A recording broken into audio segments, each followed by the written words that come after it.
Сәлеметсіздер ме? Сабақтың тақырыбы Сұлтанмахмұт Торайғыров «Шығамын тірі болсам адам болып» өлеңі. Сабақ мақсаты әдеби шығарманың жанрын, фабуласын, сюжетін анықтау, шығармада көтерілген әлеуметтік қоғамдық мәселені идеясы арқылы түсіндіру. Ең бірінші ой шақыру, яғни біз автор жайлы не білеміз? Автор туған жері, өмір сүрген жылдары, балық шағы жайлы не білеміз? Қандай романдары бар? Елге еткен қандай еңбектері болған? Өлеңдердегі мақалаларды, өлеңдері мен мақалалары жайлы не білеміз? Ел арасында нақылға ұранға айналған қандай сөздерін білеміз? Осыған жауап жазатын болсақ, автор Сұлтанмахмұт Торайғыров, Көкшетау облысы, Қызылту ауданы, бұрынғы Көкшетау облысы, қазір бұл солтүстік Қазақстан облысына қарасты жерде 1893 жылы Қызылту деген жерде, яғни қазіргі Қызылту ауданында дүниеге келген. 1920 жылы Баянауыл ауданы, қазіргі Павлодар облысында дүниеден өткен.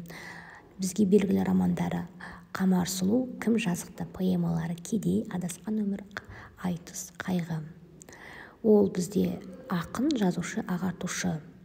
Өлеңдері оқып жүрген жастарға оқудағы мақсат не? Бір адамға шәкірт ойы, шығамын тірі болсам адам болып. Бұл кісінің адамның ең ұлы қасиеті бақытты болуға талпынуы, баланың қанына ойын азық деген сияқты нақыл сөздері бізге жеткен.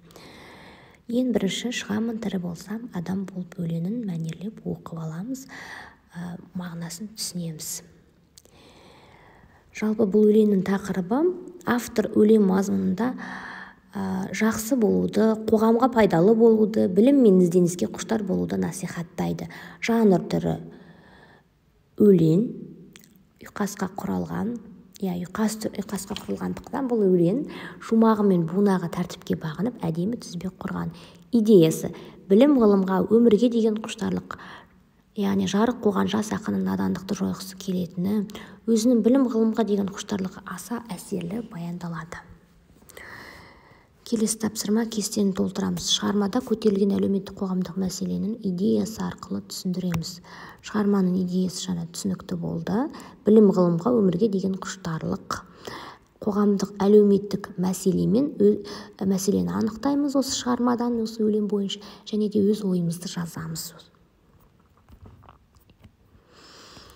Келесі бізде өлеңнің талдау құрылысына назар аударып кетейік. Өлең 3 шумақтан тұрады, 12 тармақтан, 11 буыннан қара өлең ұйқасы арқылы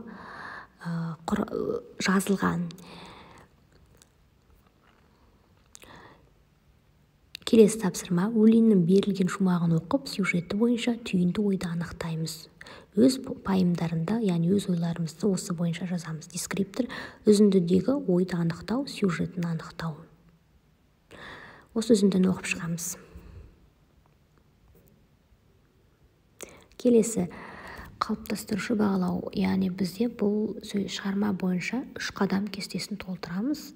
Бірінші қадам өлеңнің жанры мен фабуласын анықтаймыз. Екінші өлеңнің идеясын және өлеңде көтерілген әлеуметтік қоғамдық мәселелерді анықтап жазамыз. Сабақты бекітетін болсақ, жалпы Сұлтанмахмұт Торайғыров кім?